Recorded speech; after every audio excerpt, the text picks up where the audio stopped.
For more on this, we are being joined by Peter Kuznick, professor of history and director of the Nuclear Studies Institute at American University, for more analysis on this story.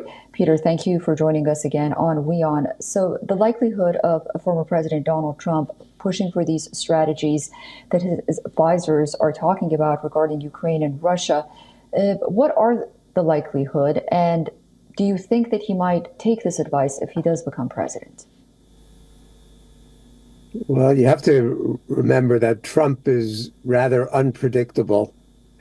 However, this plan does seem to be in line with a lot of things that Trump has said.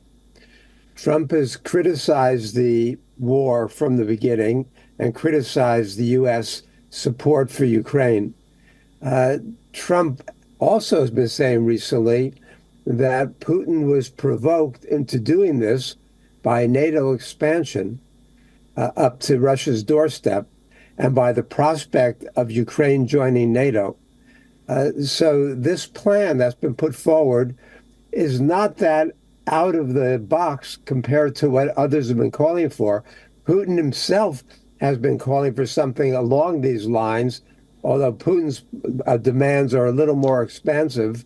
But there's also a recent plan put forth by Xi Jinping and by Lula from Brazil, a 10-point plan, which is along these lines: freeze the battlefield where it is, no Ukraine into NATO, and sit down and negotiate an enduring peace, which includes security guarantees for Ukraine.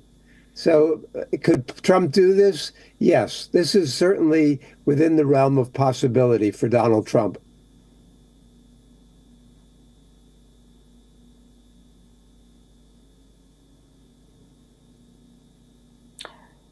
Peter, some are asking whether or not the former president's advisors' strategies would help in ending the conflict, given Kremlin's stance, which, as you mentioned, is not very far off from what these advisors are saying. Or do you think that the two sides would lean more towards that Chinese and Brazilian plan? I think that what we need to do is get them to sit down and talk.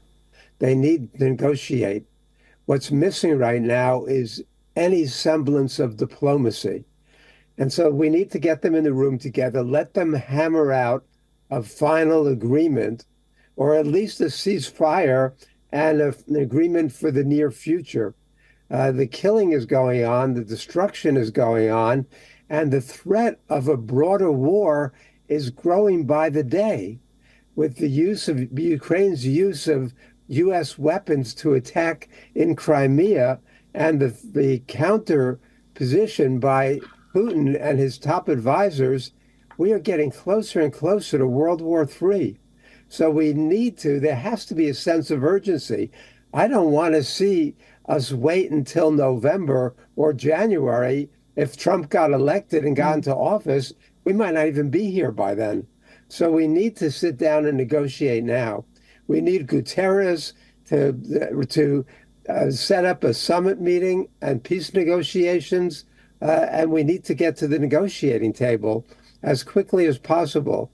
But the irony, and I think it's important to point out, while Trump, in my opinion, is more reasonable when it comes to Ukraine, he's more of a hawk than Biden is when it comes to supporting Israel or when it comes to his anti-China policies. So he might actually be a step in the right direction and a voice of sanity and reason when it comes to Ukraine.